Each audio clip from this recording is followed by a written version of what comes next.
friends, welcome to episode 172 of Storyteller Conclave. This is a show all about helping you run the best tabletop role-playing game that you can, whether you're a new storyteller or dungeon master learning the craft, or an experienced storyteller looking to take your game to the next level. I'm Sarah. And I'm Rob. And I am experiencing all sorts of technical difficulties over here. You're doing fine. So, for some reason, my tablet is not grabbing the network, but it says it's connected. Let's try this. So, and you forgot your phone. And I forgot my phone. So you don't even have Discord up. I am just batting 1,000 over here, guys. It's quite all right. Not a lot has happened between us in the last, at least Storyteller and Storyteller style, because we haven't been in any games. We've been busy with work, I think, is the biggest thing. Yeah, I think you've had a lot of stuff going on. You had some home improvements going on. God, you yes. had some Yes. social engagements going on. Just trying to survive. It's been pretty packed. I know Sean and I are the least people-y people that you know. And you've been peopling. And we've been peopling. I've been kind of surprised about that. But then last weekend, Sean was like, "What's going on this weekend?" I'm like, "Nothing. I think we're completely, free this weekend." He's like, "Oh, thank God." Yeah, it's time to nap. Yeah. No, I get that. I think there's a certain point in the summer, since being here in Michigan, we basically have two seasons, not and then maybe. And like the season of maybe is it really bad weather? Is it raining too hard, or is there just so much construction between here and there that we really don't want to? Yep. Or we can't. Yep. Right now we're kind of in the heat of every road is under construction. So that makes it, I guess, a little bit better to say, like, I'm sorry I can't make it. Why? Because between me and you is 45 minutes of pure construction, and we're literally a 5-minute drive away. Yeah. Normally. Yeah. So, yeah, it's definitely been a little challenging, but hopefully we'll see some ends to some of that before the end of even this month and be able to, like, relax a little bit. I think fall is almost better. Yeah, I think fall's better. And, August is always a busy month because, like, your birthday, Mm-hmm. like, 3 of our friends have birthdays in August. It's true. It's true. It's always so packed, and I just, and July is always packed, just as packed. Mm-hmm. Yeah, it's a very busy summer. Yeah, it really is. So it's hell for scheduling games. I know that much. Oh yeah. I was actually very surprised we got to play my game during the month of August because I almost write August off entirely. Yeah. And I haven't even scheduled my next session yet Neither to finish up to wrap up the adventure, because I know the tie into the end of the month is always challenging to kind of fit some people who have kids, yep. Or people who are trying to squeeze things in or get things done before the Labor Day starts kicking in, and that sets the fall season and starts things rolling with people going back to school, people going back to college. This is why people were joking about the D&D movie. They said they should only allow you to watch the first hour of it, and then you have to schedule with your 6 other friends to watch the other half. No, totally makes sense. That totally makes sense. So, all right. Well, today we're kind of we're revisiting an old topic that I've seen kind of revisited online between a lot of different shows, and we've done a lot since the last time. I think it was, episode 90, was it? It was a while ago. Yeah, I put it in here. We covered this topic already, but we wanted to, it's, like I said, it's been a while. We've learned a lot. Yeah, the beginning of 2021. So it was January of 2021. It was episode 90, and we are now in 172. So I think it's okay that we revisit this. It doesn't feel like we've done it too much. So when we talk about things that we've learned, I think instead of rehashing episode 90, I think there's a few elements there that you pulled out that were perfect that we definitely need to go over. But I also think, like, there's still topics that came out of just doing this show that I think I realized doing out of the show was way more important. Mm-hmm. Than, not even way more important, but definitely came out as things that I wish I would have known. Yeah, absolutely. But let's hit some of the stuff that came out from episode 90 that's still very relevant. Still very relevant. So first off, I know a lot of new storytellers, myself included, when you are trying to start a new game. Maybe this is your first game. Maybe this is a new game after you've been playing for a while, and you're just starting with another rule system and whatnot. There's a lot of pressure that us storytellers put on ourselves to memorize the entire rule book so that you can, you're right off the bat, you know exactly what to do in every situation. And, I mean, that's good and all, but the thing I wish I knew was that you don't need to know all of the rules. Like, learn the core mechanics. Learn what the game system is trying to intend in its resolution mechanics. Mm-hmm. And you can adjudicate on the fly if you understand what the game is trying to do. Yeah, and how it's meant to be played. Mm-hmm. Whether it's meant to be played quick, whether it's meant to be played in a lot of detail, whether it's, not just to say that it is a pile of D6s, Mm-hmm. or it's better than on a D20, or it's, sets of D10s, you're a percentile chance, or something like that. All of those have weight, but really the game system leans into a direction. Mm-hmm. And that direction is dictated by the mechanics, but not all of the rules. Usually there's one or two rules that really point everything out in the system. And we try and do this with our system spotlights, but you can see it more obviously in the tactical games than you can in the narrative games. But I mean, the narrative games still teach you, like, what is your approach? How are you coming at this? How are you coming at something to a resolution? And I mean, it's a skill roll or it's an attack roll in a tactical game. Most of your narrative games are going to have, even narrative games are going to have something like a skill resolution, chart where it's going to be like, okay, here's your difficulties. Like 5 is easy, 10 is, hard, 15 is pretty darn difficult, and 20 is nearly impossible. Exactly. As long as you know that, okay, well, what are you trying to do? Well, I'm trying to pick a lock. This is pretty hard, so it's a 12. There you go. Yep, cool, exactly. Done. Bosh, whatever. We can move on. Yep. There might be complex lockpicking mechanics, but you don't need it. You don't need it. You can look it up later. Mm-hmm. And that's the other thing is that when, run your game. Just run your game. And when you do run into those situations where you're like, oh, I actually don't know the rules for that, jot that down. Mm-hmm. Now you've got homework. Yep. You know which to study next. And you build that knowledge base as you go, as you play, as everybody gains experience.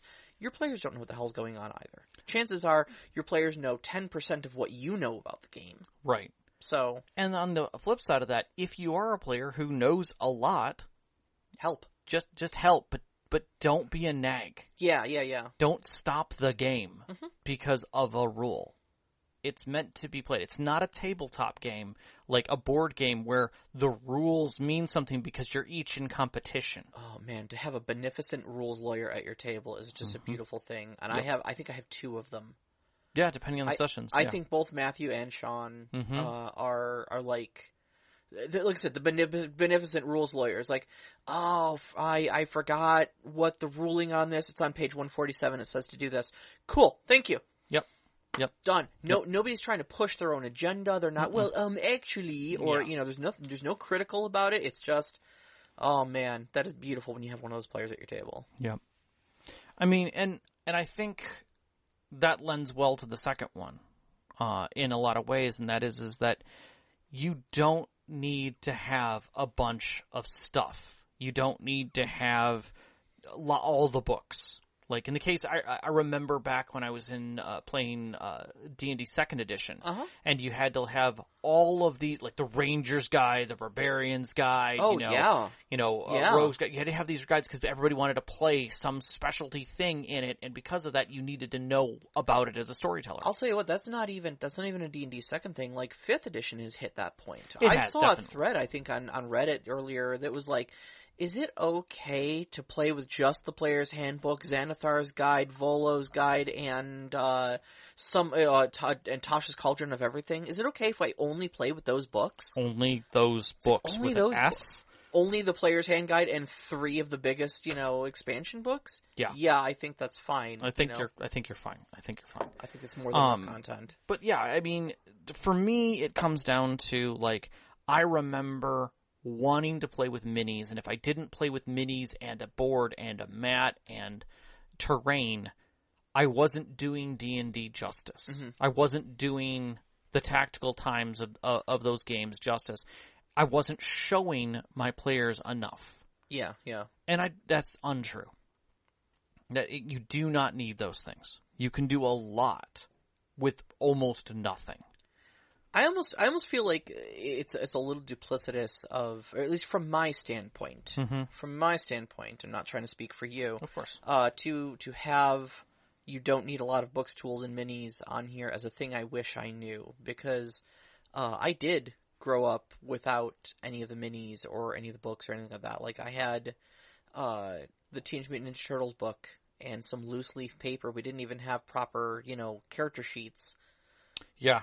Let alone things like D&D Beyond or like fillable PDFs. Like, that technology just didn't exist. I think I still have notebook sheets of Palladium handmade character sheets. Yep. That I made for friends so that they could fill it in. Yep.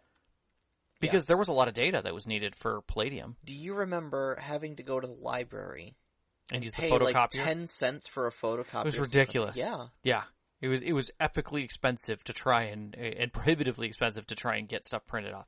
But yeah, I mean, you had to pay per copy, for it. It was, and then like you had the character sheets in the back of the book, permission to photocopy for personal use written on them. Mm-hmm. So, yeah, that's how we got stuff done. We didn't have printers and fillable PDFs and stuff like that, let alone.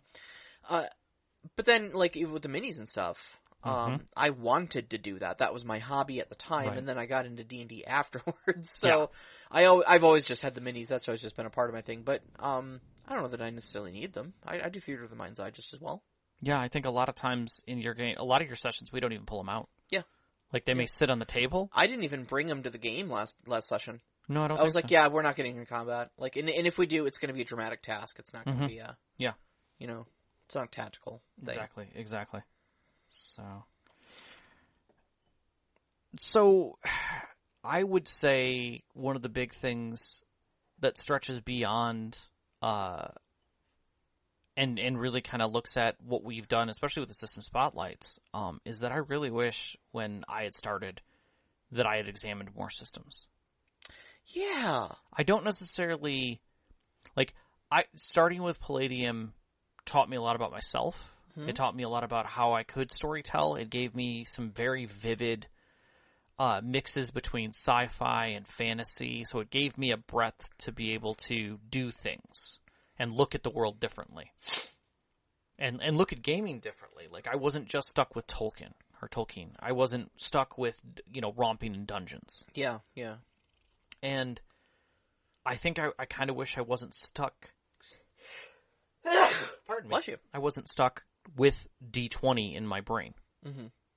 And I benefited by stepping over to 7th Sea and stepping away from D20. Yeah, I agree. Did for as long as I did. Mm-hmm. Like, I played in a few games, but not much. But it really it broadened my horizon and gave me more of a narrative edge, even though that game has enough tacticals in it. Yeah. Yeah. But I wanted to play more narrative. I wanted to understand how to do better stories and narrative, and I didn't have a good grasp of it. Yeah. And now, after all the stuff, there's so many better. I'll use the term loosely, mechanics, the rules, their guidelines, the procedures that help you through narrative gameplay with others who are used to a more procedural design. Mm-hmm. Because you need, for people who are coming from those genres like D&D and stuff, where your theater of the mind's eye is wonderful for imagery, but it doesn't help you with what do I do and how do I do it. Yeah. Where are my limitations? What can I do? Like, how do I and not even so much what can I do, but how do I get to describing it to you? What is the right phrasing? What's the language? Yeah. And I think that by stepping into other games, you gain that insight. I was lucky enough to go away for college, and I fell in with a whole new group of friends while I was up there. A really big gaming crowd that all attended the same vampire LARP that I was in, and So I brought my Palladium books with me and some of my D&D books, and I was like, hey, I'm gonna run a game while I'm up there for my new college buddies. I was like, hey, who wants to play D&D? And they're like, meh, we're running a really cool Changeling campaign right now. And I'm like, oh, Changeling? Yeah. And, I would go over to my friend's house, and he had, all the White Wolf books. Yeah, that created the picture when you lined them all up. The tapestry, yeah. It's beautiful. And so, I knew what type of crowd I was running with, and so they got me into White Wolf games and stuff like that, and that was kind of my branch into narrative gaming. Yeah. I mean, don't get me wrong, they still had we did a gaming award thing with the LARP at the end of the year, and one of the awards was the Hadrian Drake Grand Clave Award for Excellence in Power Gaming. Fair.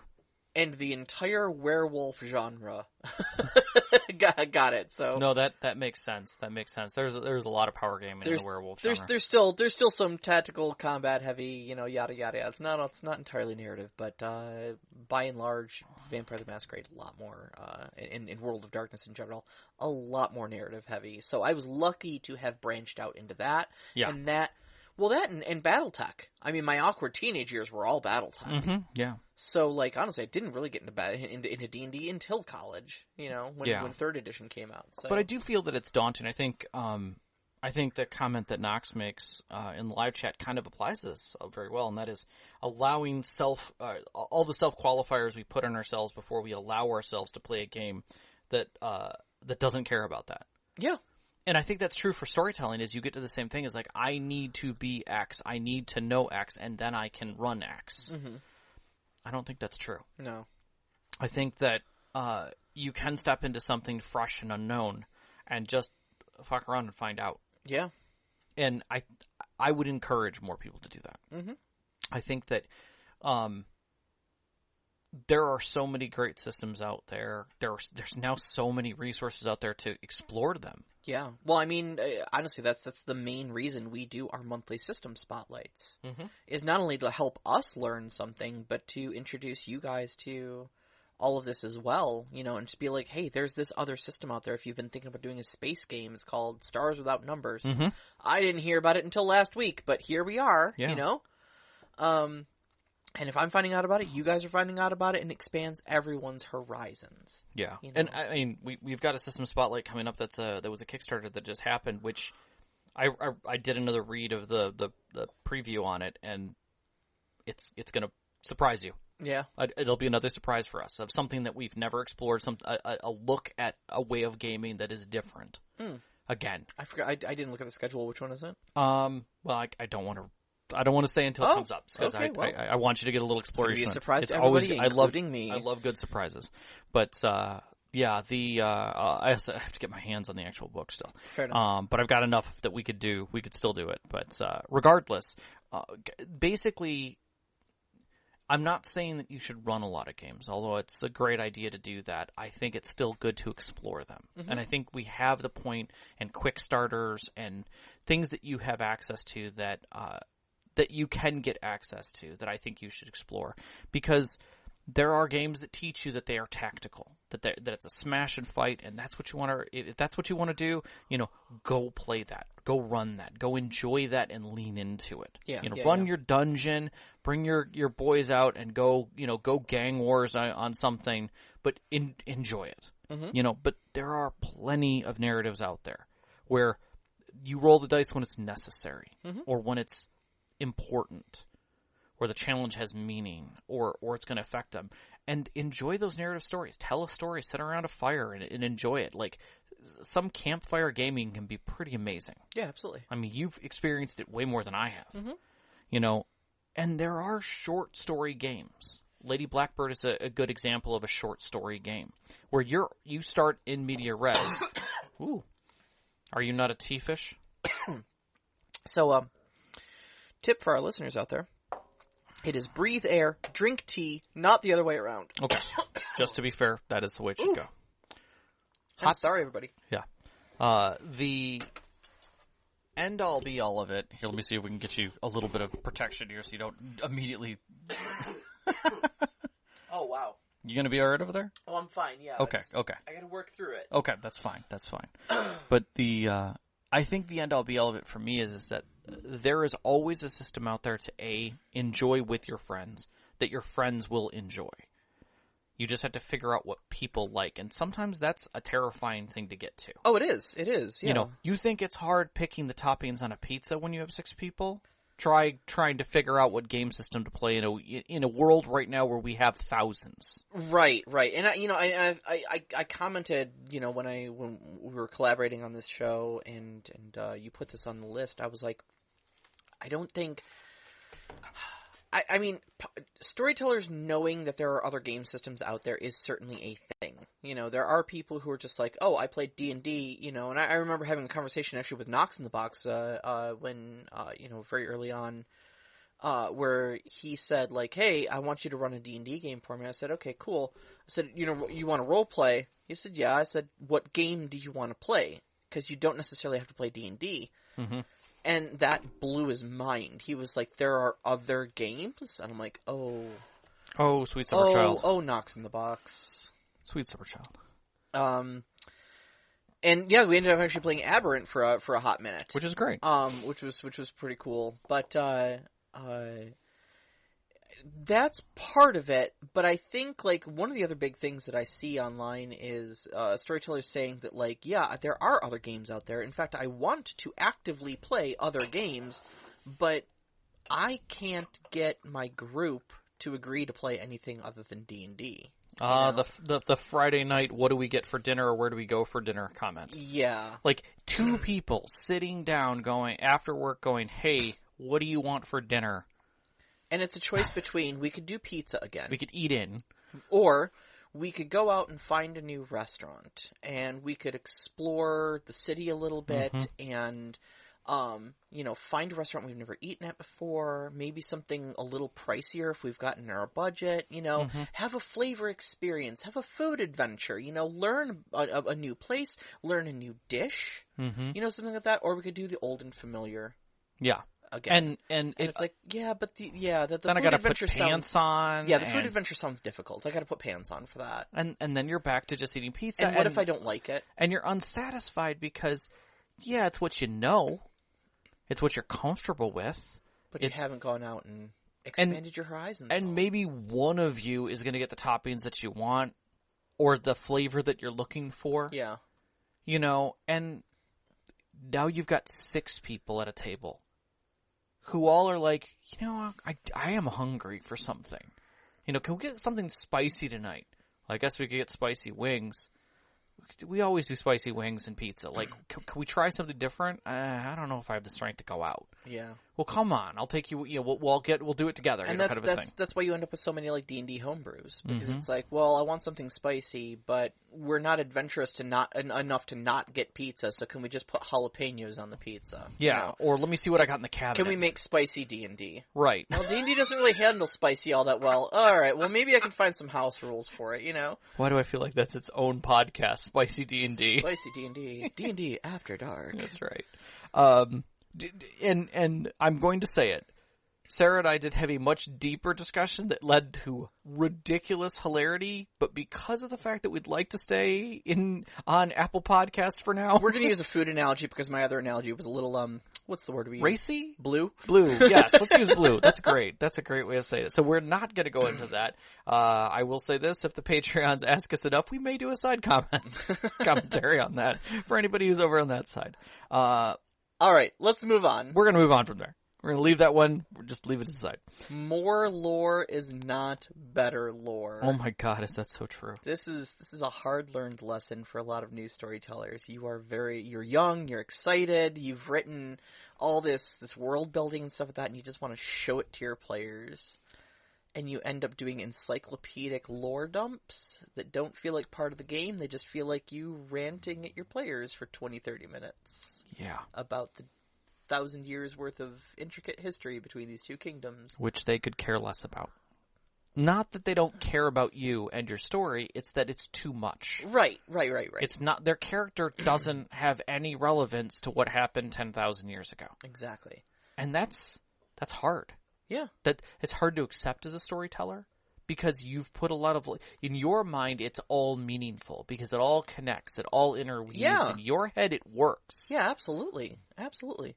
I mean, hell, you asked me a question about my game earlier, and you were just like, well, is there kind of like a church, establishment? A full ecclesiastic establishment. And I went for like probably 15 minutes about like how religion across Tamriel is Yeah. a wide and varied thing, but everybody just kind of uses the empires because the empire's kind of in charge right now, and the empire just says Aedra good, Daedra bad,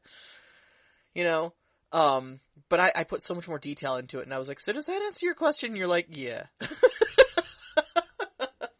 No, and in the end, what it really came down to is what matters for the story, and what matters for my character. Like, where do those two things cross? Okay, that's the plot that matters, and that's where the lore matters. That's where you want to find it, is how does this apply to me? That's right. And I think one of the best things that you can get is when a player looks at you and says, so what about that? Like, what do I know about that? Well, let me tell you. Mm-hmm. Mm-hmm. And now they have an interest in it. Now that can be plot. I always try to use the set design scheme of, like, how far do you show your players? And the answer is only as far as they can see. Yeah. Because the NPCs who are around them don't know either. And probably know a lot less. Because they're not traveled. They're not versed. You might have one who's a lore master, but everybody else just lives where they live. They might know something that's a little bit farther because they traveled to where they are currently at. Mm-hmm. And that makes them a unique character within the story.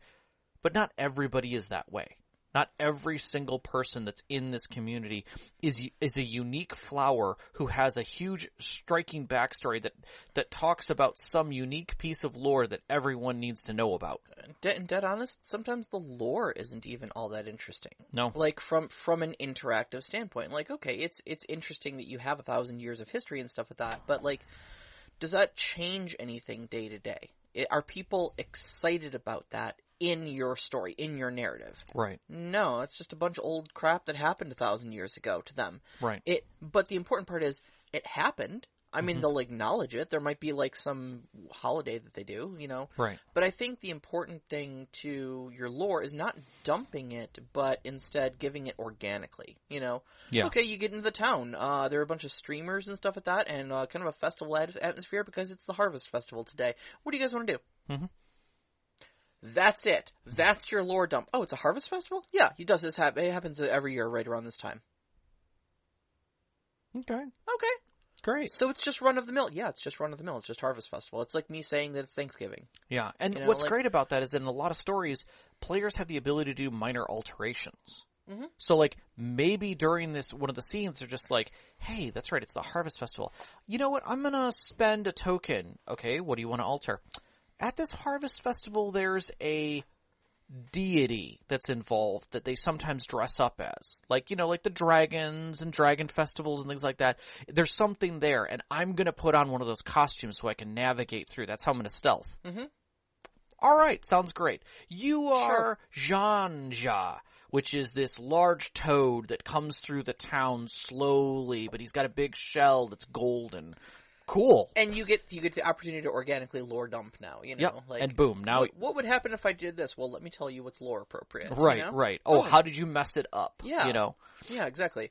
And those kind of things open up those doors. They leave blank spaces for your players to be a little extra creativity in their creativity. Yeah, exactly. Yes, there is a thieves guild here. They've been operating for 1,000 years. It passes down over, through guildmaster to guildmaster. Do players need to know that? No. That's all they needed to know. Boom. Like, there's your thief. Your thief now knows everything they need to know about this area. It is a honored group. Okay. Sure. There's a lot of respect that goes on there. That's what they need to know. Mm-hmm. Okay. So if they've been around for that long, what about this? I don't know. Sure. Go figure it out. Do they need flow charts of their organization? No, they do not. They don't need to know the last 5 masters. Yeah, exactly. So... What is a tabletop role-playing game? It is not a video game. It is not a video game. It is not a book. It is not a novel. Yes. This is one that was, I put on this list because I started thinking back to my very first campaign. My first, fantasy campaign anyways. Mm-hmm. And I think I just gotten done playing Final Fantasy IV, and I was like heavily influenced by that, and I was looking back on it, I was trying my level best to recreate my own Final Fantasy game. Yeah, without a doubt. You also aged yourself just now, but yeah, that's okay. Yeah, I mean, I have no secret that I'm old. No. But I remember doing a lot of like, I've got these cool scenes that I want to happen, that's my problem. Because you've got you draw the influence from the video games and the movies and the books and stuff like that, where these cool scenes happen, and you want those scenes to happen in your game. You want them to happen organically, and I don't think the Critical Role. I don't want to say the Matt Mercer effect, sort of thing has helped this any. Not in the because least. now people see it actually happening in D&D, and they equate trained, award-winning actors playing D&D and making a cool scene. Not even just actors, creators out of improv. Yeah. As a cool scene happened, therefore I want that cool scene to happen in my game as well, and don't realize that it takes award-winning actors and creators to do this, right. But you get so locked up into, I want these cool scenes from my books and my media and my video games to happen, that you don't realize that you can't really force it in your games. There's, to a certain extent you can, with like hard moves and stuff like that, but like, you don't want to be forcing things to happen all the time. You want to leave a lot of agency for your players and allow your players to create those cool scenes on their own, Yeah, most definitely. You're not a director, you're not a programmer, you're not a videographer or, or anything like that. You're not trying to create the cool scenes. You want the players to have the cool scenes, and you want to react to that and give them a good time, Without a doubt. And if you don't leave room for that agency, you're left up with either railroading or improving, And I think railroading for an effect can feel even worse. Yeah. Railroading for an effect can feel even worse because not only are you as the storyteller who's trying to get to that point disappointed, but your players have no idea that that's where you're going, and it just feels awkward the whole way. It's as awkward as the nudge, nudge, wink, wink, know what I mean? Yeah. No, I have no idea what you're talking about. And worse yet, like back in the day when I was doing this a lot, I say back in the day, God, I was doing this as of 5 years ago. I was stuff like, when character X does this, I'm gonna do this. And then character X never does that thing, or even comes close to it. They look at the thing that you tried to set up for them and go, nope, that's an obvious trap, and leave. And you're like, but you didn't go in. And if you didn't go in, then I can't do the epic monologue cool scene that I had written and scripted. Yeah. What do I do now, And but I don't think that I don't think that problem is exclusive to us. And the more I think about it, the more I look at like some of the Let's Plays, even from some of the top storytellers you could see it in their eyes when a scene didn't unfold like they thought it would. Yeah, sure. And it's just as devastating, if not more, because they realized they fell into their own trap. Yeah. They made their own mistake. They were trying to do a scene. Yeah. And it didn't happen. And now they're like, this isn't a show. Crap, I can't do that. Some of my best games, though, have been ones where I have written scenes. There's a right way and a wrong way to do it, right? Agreed. There's the wrong way to do it is to be like, here's an invisible line that my players have to follow, and if they don't follow it, everything falls apart. The right way to do it, I've found, is you just have momentum in a certain direction. And, like, when things get to a certain point, this event is just going to happen. And that's what we call a hard move, you know? Right. And then you can have those scenes where, like, okay, this event is Godzilla's attacking the city now. Yeah. But you can't stop that. You know, the balcony speech that Yorda gave to rile up the hard move, the crowd and stuff like that. You know, where it was like, okay, there's a candlelight vigil, and you guys went to it. You made some rolls to see if you could spot anybody. You didn't ask the right questions. You didn't look for the right things. You didn't do anything to stop this from happening necessarily. And that's not a bad thing. That wasn't a mark against you. It was just that you didn't interfere with this event being set in motion. So now it happens, and you could have derailed it. I'd have been disappointed because I wouldn't have been able to give my speech. Right. But, and find another way to do that hard move, But you also stated that it was a hard move, that there is going to be a hard move. Yeah. So that when that event occurred, we weren't immediately like, I'm immediately, firing a firebolt at his face. Yeah. At her face. Like, no, this is a hard move. That's not what's happening. Also, that's not the type of game we're playing. Right, exactly. Exactly. This isn't a high tactical game where, and I think this goes into the next one, which is that video game mechanics don't apply. Yeah. This isn't a cut scene that then gets cut into action. Right. You don't get to press start to skip the cut scene and then and immediately start attacking. Yeah. Likewise, you don't get to attack through the cut scene. Mm-hmm. Because you let something off that was waiting in the corner for that if that happens, And I think that goes both directions. If a player is role playing and is doing something actively involved in the story, don't cut that short. Yeah, see, I'm a big defender of the monologue. Yeah. I know there's always that joke about, oh, the villain is monologuing, don't let them monologue, just shoot them. Right. Sort of thing. But no, let the villain monologue. Please let the villain monologue. Mm-hmm. I'm begging you to let the villain monologue, because that's where you're going to get the most plot exposition. You're going to see a piece of the villain's soul right there. And with it, you're going to get to see a piece of your storyteller's soul, because they wrote that monologue. Yeah. Let them monologue. And the worst part is that because of the groups that I started with and where I went to, I still am afraid of a monologue, so I don't tend to write them. Really? Yeah. Yeah. Because my tactical players will just cut it off. Yep. They won't want to hear it. Yep. It's not important to them. That part of the story is not important to them. I was talking to Sean about villain monologues at one point, and he was like, they're just stalling. You've seen Watchmen. You've read Watchmen. It's Ozymandias. Do you think I would tell you all of this if there was any chance you could stop me? I did it 45 minutes ago, Right. What do you think I am, some comic book villain? Right. One of the funniest lines a comic book villain has ever uttered. It's pretty fantastic. But, he's always worried that, the villain's monologuing so that he can buy time for his evil plan to happen. So you've got to shoot them. You can't let the monologue. It's that's not the type of story we're playing, if you were monologuing, my villain would wait for you. Mm-hmm. There's a healthy amount of respect that you have to have as a player. Yeah. To pause your character long enough to allow the story to exist. Otherwise, it's not a story. You're playing a board game or a video game. And at that point, because of that, you don't care. You've lost your care for the writer. Yeah.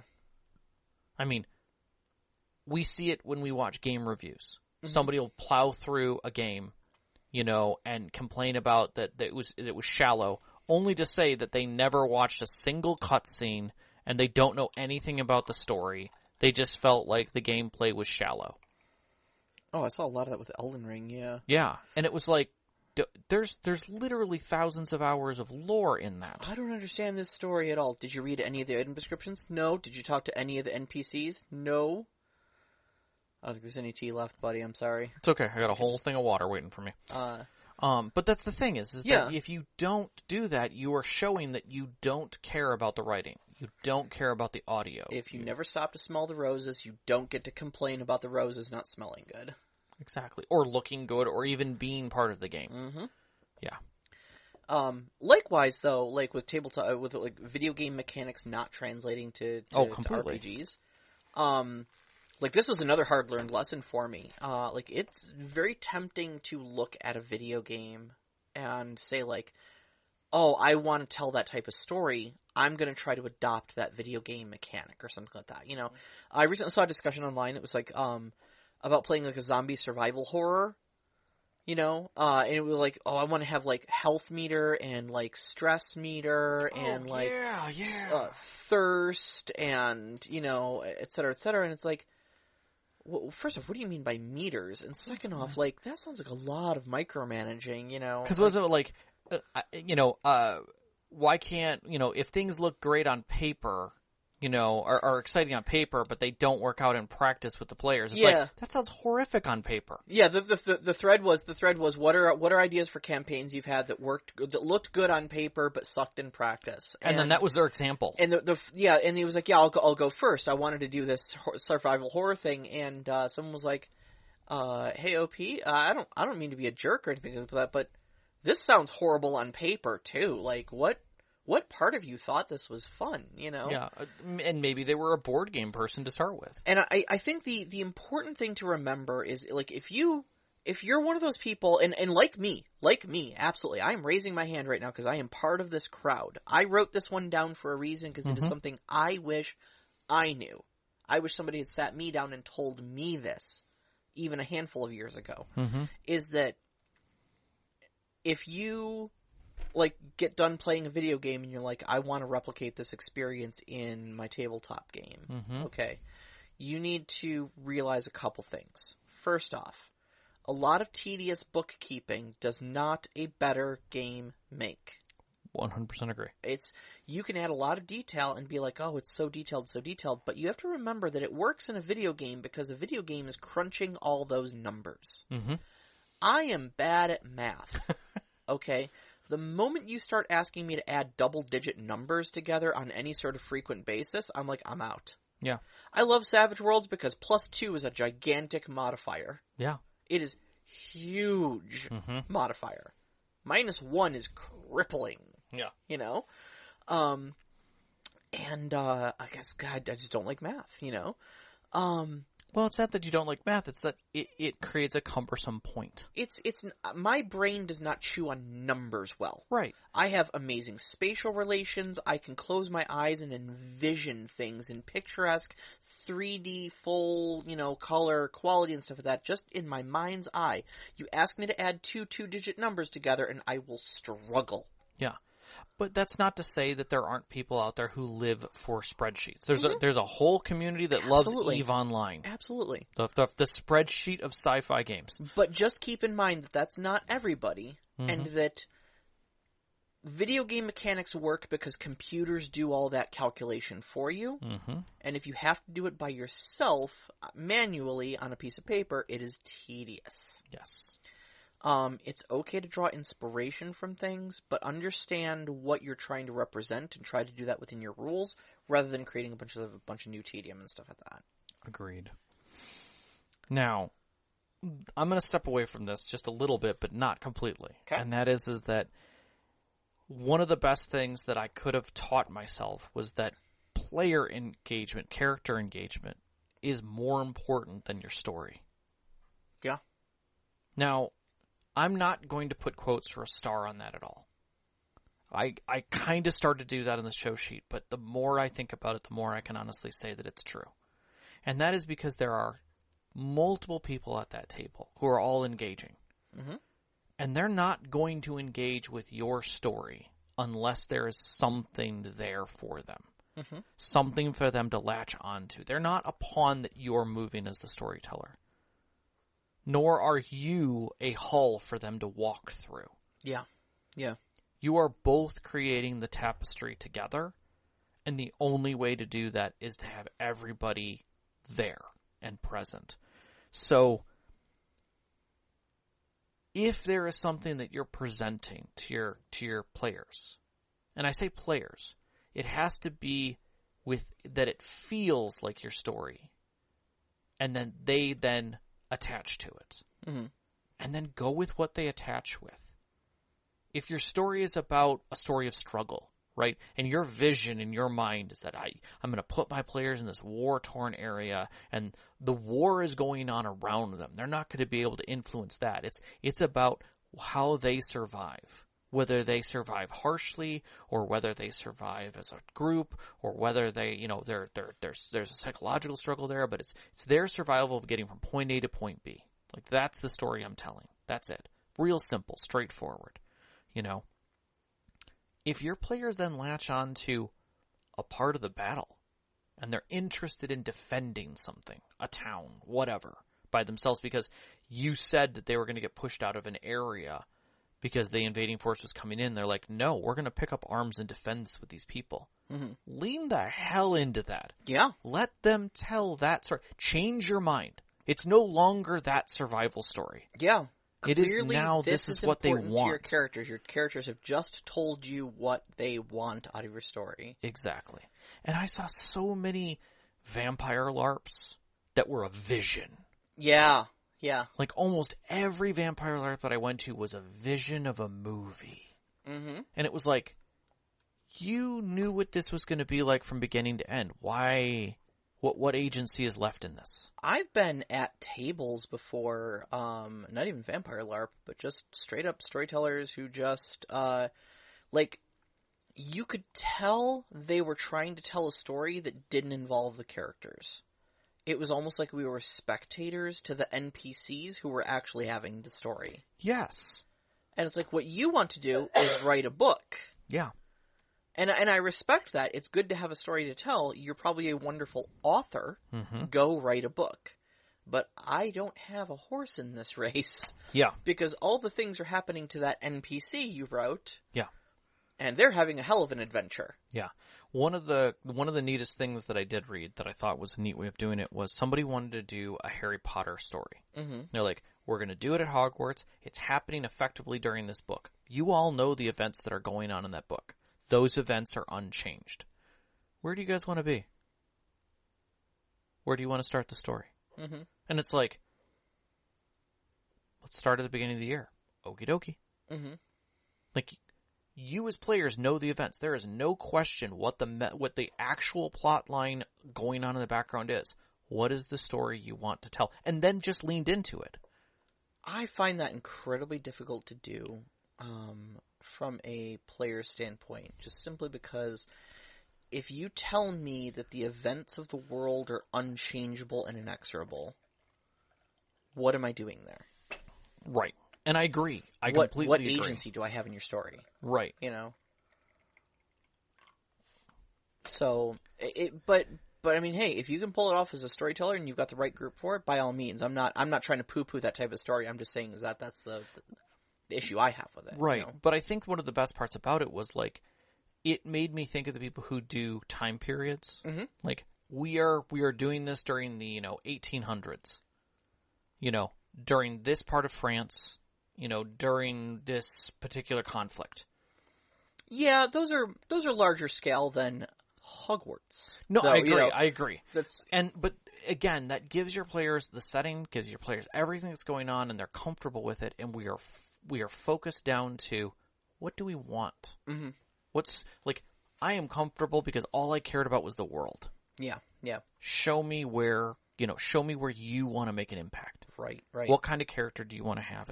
And that starts a great engagement point. Mm-hmm. But it allows them to sit down together to do that. Yeah. And I think a lot like the Apocalypse does it really well, where you build your city, you build what's going on in the city. Yeah. They know the events and everything, and they know each other. They know how each other works, is connected. We talked about in the last game building a crew. Yeah. How the crew works together is a whole other thing. Like what keeps them together? Why are they doing? And what's the mission? Yeah. What's the crew mission? I think that those types of things are the kind of engagement points that you should strive to find. Yeah, absolutely. Build your world, but let your players run in it. Absolutely. And keep feeding them. Be that good boobala and keep putting food on the table. And I think that brings us to our last point pretty excellently, and that is talk about your story with your players. I think this goes back to our almost our very first episode, which is communication is key. Yeah. When I first started, and I still think there's a prevailing attitude about this, because judging by like Reddit conversations I see and stuff like that, where everything is very hush-hush. And especially nowadays with like Behind the Shield, Marvel movies being the big thing and spoiler culture where like they don't even let their actors know what scene they're acting on. They're just alone against a green screen and will composite everything later, It's a miracle that any of that works, but amazing actors with great vision. I guess. But when I got into gaming all those 25 years ago or whenever it was, Storyteller did not discuss the game with players because everything had to be a big surprise. Oh, I got this plot twist. Oh, don't talk about them. You don't want to sneak up on them. You don't want, because if you told them what was going on, they would come up with a way to circumvent it because it's this real adversarial player versus DM. You had to sneak up on them. You had to bait them into a trap to get your plot to happen. And I just don't think it's like that anymore. Why does everything have to be a Poirot mystery? Yeah, it does, and it doesn't. And I wish someone would have just told me that because a long time ago, I'd have just started talking to my players. Some of the most productive DMing, storytelling I have ever had has been this Tamriel Savage Worlds game that I'm doing because I'm a blabbermouth about it. Yeah. Because I constantly engaging with my players, like, hey, I've got this idea for the story moving forward, and the next act is gonna involve X, Y, and Z. Oh, haha, I don't want to do that. Well, why don't you want to do that? Oh, it's super dangerous. It's actually not.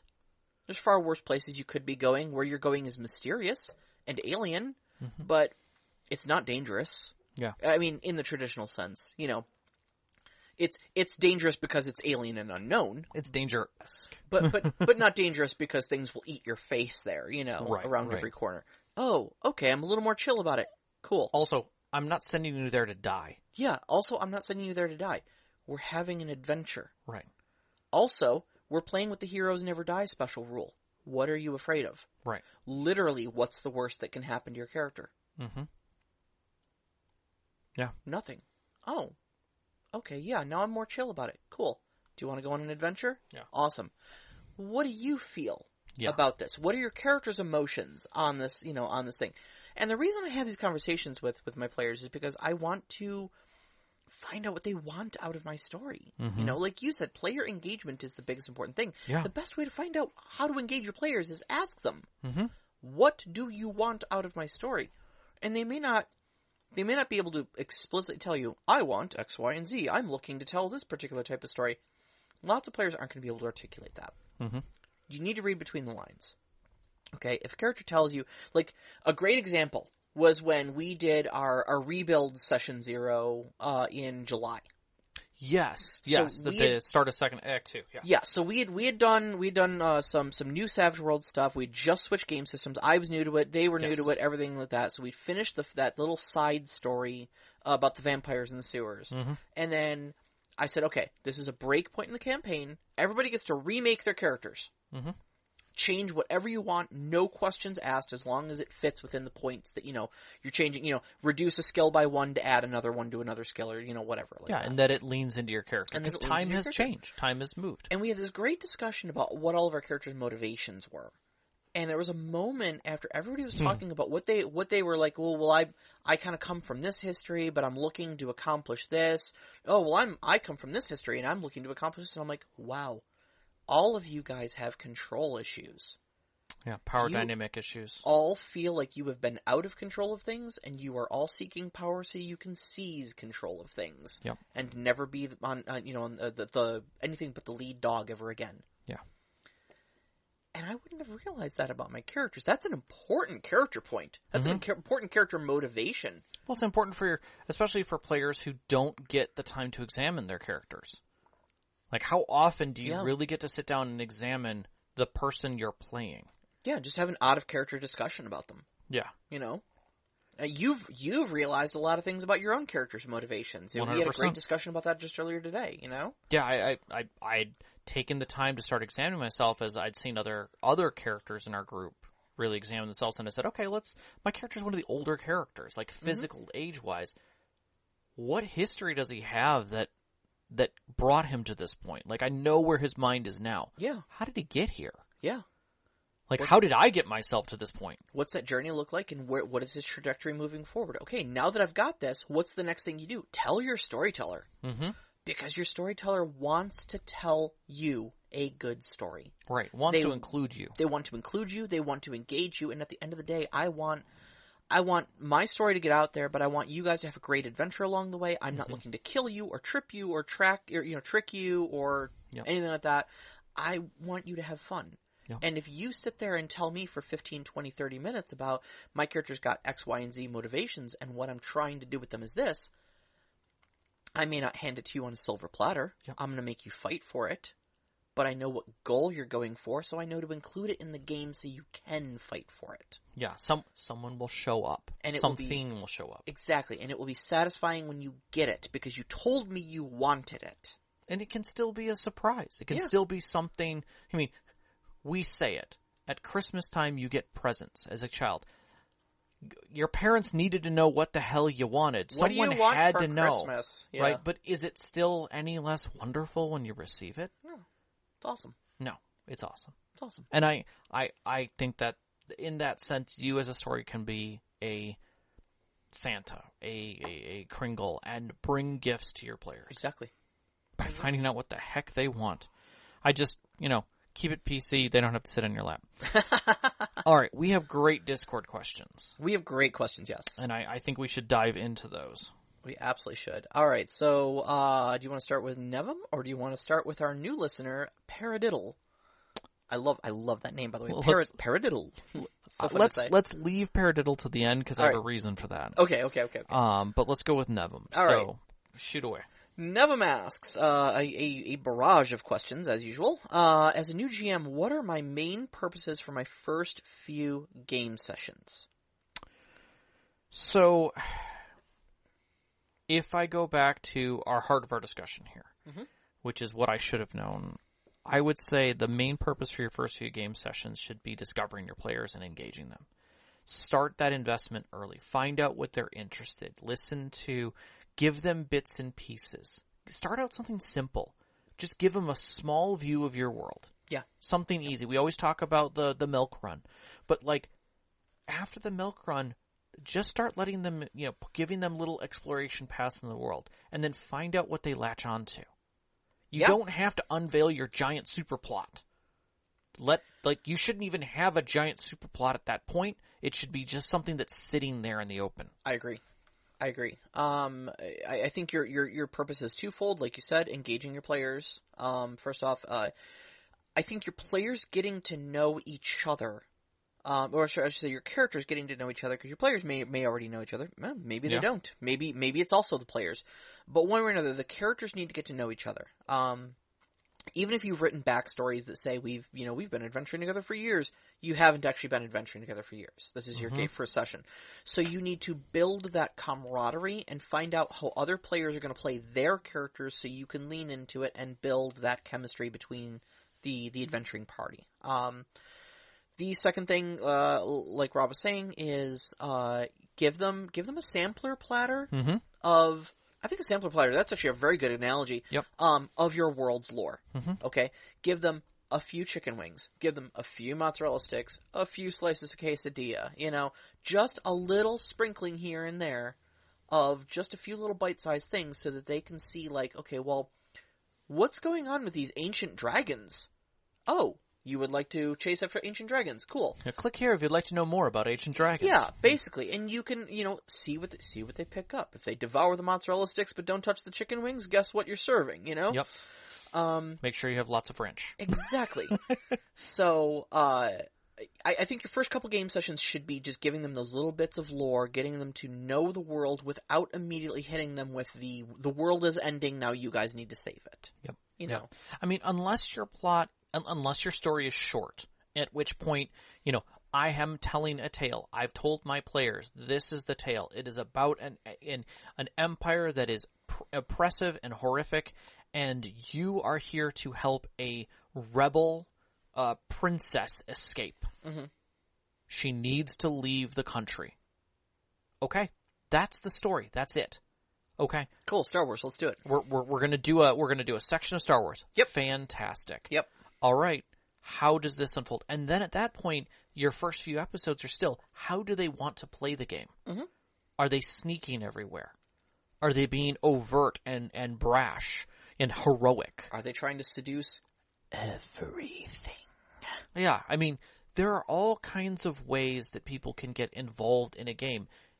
Figure out where their leaning is and lean into it with them. Mm-hmm. Let them be that version of the story. Yeah. That's it. So, next question. Oops, I did it again. No. Oops, I noticed I've told some wrong lore. I've wrongly run some aspect of the system. What should I do? I think there's two different problems, actually. I do agree with that. I think the first one is not a problem. I've wrongly told some of the lore. There are three things I can respond to this. First off, unreliable narrator. Sometimes the lore you get is wrong. Mm-hmm. I've been told all sorts of BS throughout my life that is not true. Mm-hmm. So maybe, your NPC who told them was just lying or was just misinformed. Yep. If you want to correct it, later they find someone who's a scholar or something like that and they tell them the correct lore. Mm-hmm. And low-key rib them for knowing the wrong thing. Mm-hmm. Oh, you believe that? Yeah. If you believe that, I got a bridge to sell you. Or you can just straight up correct yourself. Hey guys, sorry, I realized last game session I told you that mountain was there because of X, Y, or Z. It's not. It's actually a different mountain that I was thinking of. That's a normal mountain. Yep. Bosh. Done. Yep. Or you can think if there is a way that you can make what you said true. Because they don't know. Because they don't know. They don't know you've done anything wrong. Maybe that one monster that you accidentally gave wings to, who shouldn't have wings, in certain circumstances does. Yeah. Literally happened in my game. Mm-hmm. Dark Seducers aren't supposed to be able to fly, technically. Older versions of the games, they were succubi until they turned them into Dark Seducers. Those did have wings, so they had to come up with some lore to reconcile that because they did the same thing I did. Now all of a sudden they don't fly? What gives? Oh, those other ones were mercenaries. If they work in a certain Daedric realm for long enough, they get wings. Yeah. Okay. Cool. Yeah. Worf looking at old versions of himself in Star Trek. What? Why do they look like that? Those are Klingons? We don't talk about it. Yeah, exactly. Yeah. It's like, okay. And that's the thing, is that you can do that. Now, as far as running an aspect of the system wrong, just apologize and adjust and move on. Yeah. You made a ruling on the We table? do it all the time. Yeah. Yep. Like, oh, I did grapple wrong last time. Sorry. This is how it's supposed to be played. Mm-hmm. It makes sense and it works a lot better that way. Let's keep doing it from that way forward. Yeah. Yeah. I always feel it is better to just, as a storyteller, fall on your sword and move on. Your rule still applied at that time. Yeah. That's the important thing. Like, we've done this a handful of times with Savage Worlds, Yes. being a new system to all of us, where I have literally just said, I don't know, but my table ruling is this, we'll look it up later. Yep. Just move on. Yep. Don't fret and sweat the little things. Yes. Keep the story going. Yes. Next one, since there's so many and they're wonderful. What game, what game aspect, system, lore, etc., should I look into to know whether the game is for me or not? I think It's kind of a two-parter.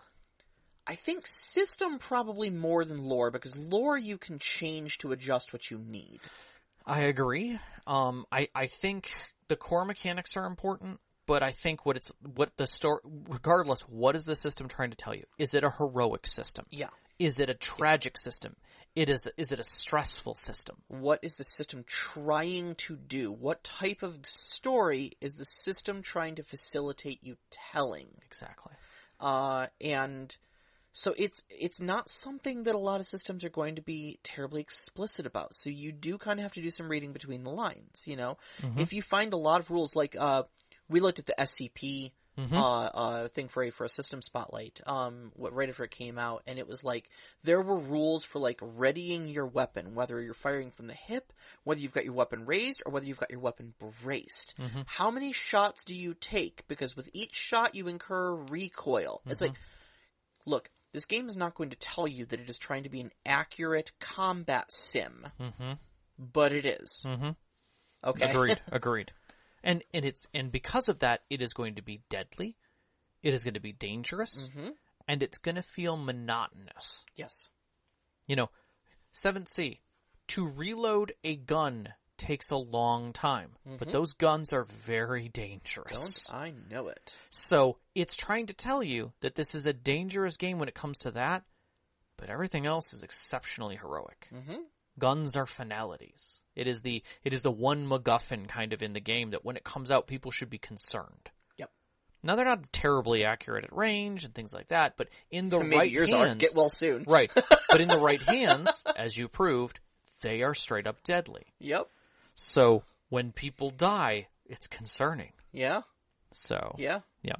The turnaround on this was, to turn the question, are there some games or game types you should avoid as a new storyteller? I'd like to say yes, there are some that you should probably avoid, but I'm going to flat out say no. Because you will figure out what works for you and what doesn't, and what works for your group and what doesn't. And you are part of your group. Always remember that. Your group may love the minutia and the detail, and you may not. And that makes certain games that are just going to be painful for you. On the other hand, you might love tables and charts and the depth of Palladium's percentiles, and your players may not. So you as the storyteller may have to run a lighter version of Palladium when you play and not include all the rules. But as a storyteller, maybe you lean into it more. There's a whole aspect to some games that sits behind the screen, and I say that in the gray sense of what the storyteller can do and what they have access to. It doesn't mean you have to use it all. You can choose to use what's important to engage your players. So my first answer is, are there, at least for me, are there games you should avoid? I will say no. I think a few years ago I would say avoid anything with super crunch. Because you're just never going to feel confident that you understand the game. But at this point, no. Try it. You may find out that there are aspects you love about it.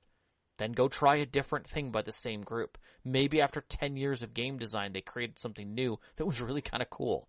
Because I assure you, if we went back to core D&D and said, you know what, I'm never going to play D&D because I don't like this. 5th edition is light years difference from it. So I think in that aspect, it's you have to be able to look at things, and you have to be able to accept that they can change and that you can grow. And there are some older systems that are a lot of fun. What do you think? That was a far better answer than I was going to give. 10 okay. of 10. I have no notes. I yield the rest of my time. Fair enough. Next question. Neither I nor my players have played a tabletop game. Oh, no, sorry. Neither I nor my players to be, it was just weirdly got it. Neither I nor my players to be have played tabletop RPGs. What easy tips should I follow for my first game session? Oh, good question. Look, we all start off bumbling around in the dark. Yep. Clearly, if you're pulling out a tabletop RPG, you probably have some basis for how it's going to go. Mm-hmm. Don't worry about it. Literally your first game session, especially if everybody at the table, including the storyteller, is a newbie, is going to be just bumbling fun. You're going to do a bunch of stupid stuff. You're all going to have a bunch of giggles about it. And you're not going to tell a serious story. There's not going to be any, huge dramatic moments or, any great sweeping arcs and stuff like that. You're probably going to go, kill some goblins in a mine, and the bard is going to try to sleep with one of the goblins, and he's going to end up taking it back to the bar, and then rolling a nat 20 on his persuasion check to tell the innkeeper that it's really his wife, and hilarity's going to ensue. And then you're all going to go home at the end of the night going, that was super fun, can we do it again? Right.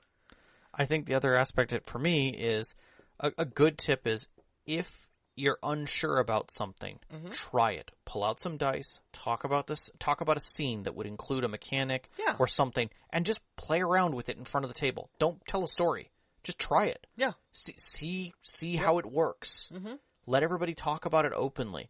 That removes the fear. Yeah. Relax and explore, I think, is the big piece of advice here. Yeah. Exactly. Don't just tear off the Band-Aid or tear off the opening of the thing and expect everyone to ooh and ah and it to be perfect. Yeah. And that if it's not, everyone stresses out. Don't do that. Don't try to be Matt Mercer on session 1. Exactly. Engage your players before you even get into the game and start exploring what they might enjoy about it and talk about it. And because you're stepping in as a storyteller, you're the one who's really excited. Mm-hmm.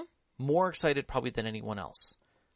Let that excitement flow in the sense of, how can I show you? How can we do this together and make this a fun experience before we step into something that now makes it a little stressful? Yeah. The other piece of advice I would be is regardless of any rules or story that's going on, read the vibe at the table. Always. Always read the vibe at the table. If your players are just there to have goofy fun, don't try to push them into a serious story. If your players are trying to be serious, don't try to lead them into a goofy story. Mm-hmm. If your players get enthusiastic about something, follow that enthusiasm. Yep. You know, there have been several times where I just wanted to get the procedural stuff. Like, okay, you get into a new town, check into the inn, cool. The adventure's not here in the city, mm-hmm. and you guys just were just like, okay, we're gonna go find the seediest bar in town, mm-hmm. and we're gonna do mischief when we get there. And I'm like, okay, vibe at the table is we're gonna do mischief in a bar. Yep. No, I agree. I didn't want to focus a lot on the city, but here we are. Following up that, I think this is the last question I said is, are session zeros, X cards, and the like something for a new GM? Yes, 100% yes. Start off right. Start off with good habits, making your table a safe space for everyone to play at, making sure that everybody's on the same page in a session 0, mm-hmm. making sure that expectations are set and reinforced throughout your gameplay.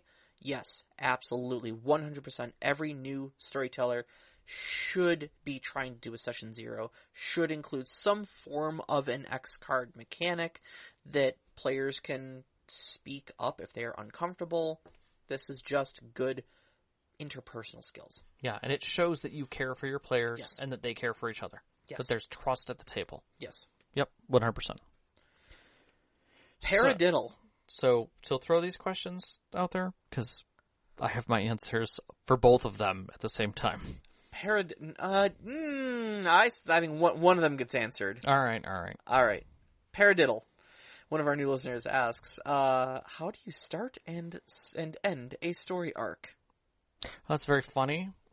Because our next episode is actually about beginnings and endings. How to begin an arc and end an arc. So thank you, Paradiddle. We're already doing a show for that one. You will get over an hour of that If you've got specific questions that you'd like to break down in there, by all means, throw them into for questions. We'd love to have them. Absolutely. All right, so the second question. How do you present your world to your players in-game? Now, we kind of addressed this a little earlier. A little bit, yeah. But in short, I know you've got a few things here, so. How do you present your world to players in-game is two main things. First off, one bite at a time. Only show them what's in front of them, mm-hmm. okay? It does not matter what the 1,000 years of history of this kingdom are. It does not matter what the lore of that mountain that they can see over there is, etc., etc. Mm-hmm. You don't need anything other than where are they, what's going on, where they are, and you can build on that as necessary. That way you don't have to write too terribly much, and they don't get drowned in information and overloaded. Yep. They can focus on what's in front of them, why it's important that this village is doing a harvest festival or whatever. That's it, period. Yep. They're in that village. That's what matters. But at the same time, do it organically.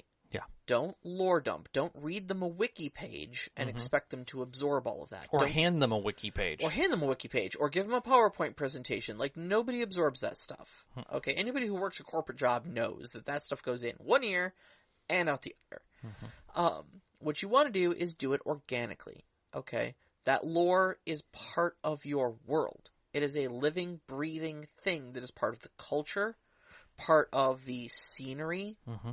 part of the events that are unfolding, and that's how you get your lore. Like, back to the harvest, right? Mm-hmm. They go into a town to get repairs up before they head into the cave, which is a 2 days journey away, right? Sure. And so they're going to stay there for the night. At the blacksmith could literally be working with them, being like, "You sticking around town for the festival?" Oh, there's a festival going on? Yeah, it's a harvest festival. You don't get this. Oh, you must be city slickers, not from this part of town. Yeah, absolutely. In fact, you know what? Hey, if this is your first harvest festival, starts putting flower wreaths on their heads. Oh, hey, cool. Yeah. Like, chill about it. Exactly. And what's with the flower wreaths? And now you get to answer a question. You know? You know, or even have, like, other people answer the question. Like, you know, like, what's with the wreaths? And have a kid who doesn't quite know. Mm-hmm. Like, be like, well, I'm not too sure. I know it's something from the past about this certain flower that used to grow here, but it doesn't grow here anymore. It only grows up in the mountains. Yeah. Oh, okay. You know, now you know something else, and there's some question about maybe where you're heading. Yeah, exactly. And all these little things will just happen. It will just unfold, and your players will get to know this living, breathing world without having to read a Wikipedia page. Yep. Done. Yep. And that is 10 out of 10, the right, everything that needs to be said about that. Yep. There we go.